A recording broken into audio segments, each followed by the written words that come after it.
Saunders Persuasive speech, 26 February 2014.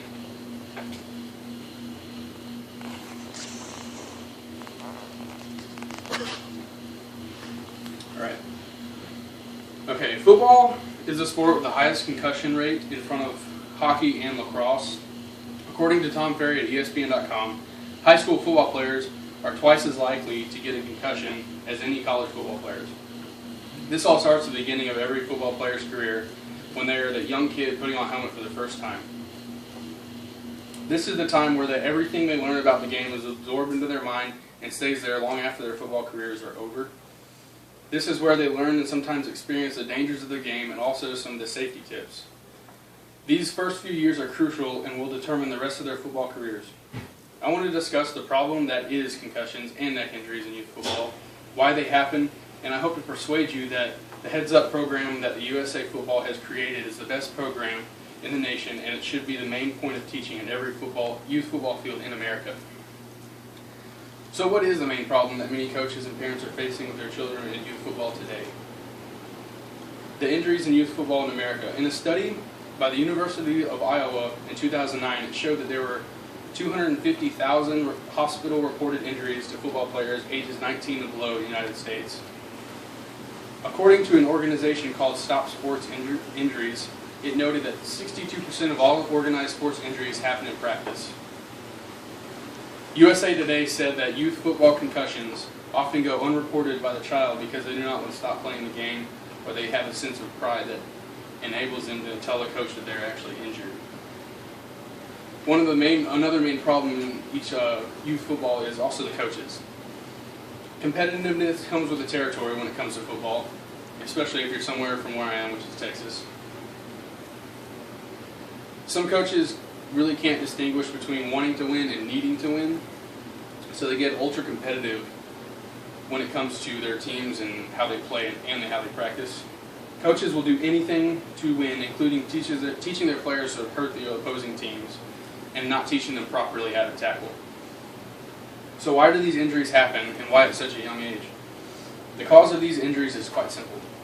There's a lack of educated coaches, and that are currently coaching youth football. Many coaches come into coaching with no formal education and jump right into it because they think since they played football before, they know exactly what they're talking about. Many coaches wouldn't know how to treat a bruised elbow, let alone a severe neck injury. And according to Youth Football Online, many coaches are coaching because their child is playing. I've seen time and time again coaches coaching a football team or even helping just because their son is on the team when maybe they haven't even played football themselves before. And one of the main reasons why youth football coaches are so competitive is if you ever see the Esquire TV network, they said that football is a constant in a man's life, especially in the southern region of the United States, where football is pretty much the predominant sport. Everybody grows up around football down in the southern territories, and that's what they come to know and love. And it's one of the main sports that everybody roots for, especially when it comes to college teams. And there's also a new show on the Esquire network called Friday Night Tykes, and if you ever watch this show, you'll see what it's really like in youth football and how the coaches act and conduct themselves and what they teach the kids.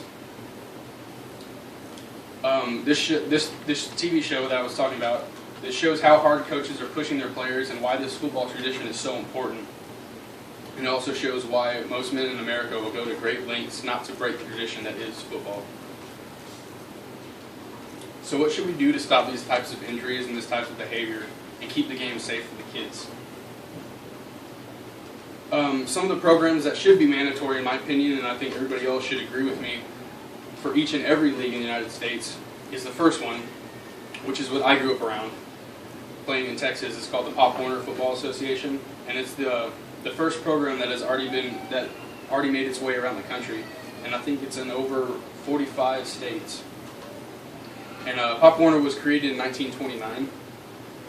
And they standardized, the good thing about the Pop Warner program is they standardized the safety program for all league participants. So nobody's unclear on what the safety standards are for the league and the program, because each coach has to go through certain processes before they can become a coach in the Pop Warner Football Association. Another program that I really like and I actually came to know this year is the team that I coach. We just joined the USA football program, and it's also another program that is newer and very effective in keeping the game safe but still enjoyable. Any league participating in the youth football program, it is mandatory that all coaches take safety courses in hitting, concussion awareness, equipment fitting, and hydration, among many other things. There's a program within the USA football program called the Heads Up Tackling Program, and it requires all coaches to teach players the fundamentals of hitting, and set aside time at each practice in going over these techniques. At usafootball.com, there is a certification course that coaches can take that teaches them how to coach these fundamentals that will help in preventing injury to any others. And actually myself went through the course online. It's about a 6-hour course, and it teaches you everything from hitting to teaching you how to fit a helmet on the child's head, shoulder pads and everything like that. It teaches you concussion symptoms and signs, and also the signs and symptoms of dehydration. And you're required to take this before you can even step foot on the practice field. So basically, I think this program should be mandatory on every single football field in the country for anybody participating in youth football and anybody coaching it. And I think parents should be a part of it also, because they're also the ones going home and teaching their kids the fundamentals of hitting and keeping it fresh in their minds for when the next practice comes around or the next game comes around. So now you know the biggest problem in youth football in America and why it is happening and what we should do to fix it. Protecting the kids from future injuries can help them with their long-term health and give parents peace of mind and knowledge, so they can also protect their kids from injuries while still making sure they're having fun playing the greatest sport ever created. Thank you.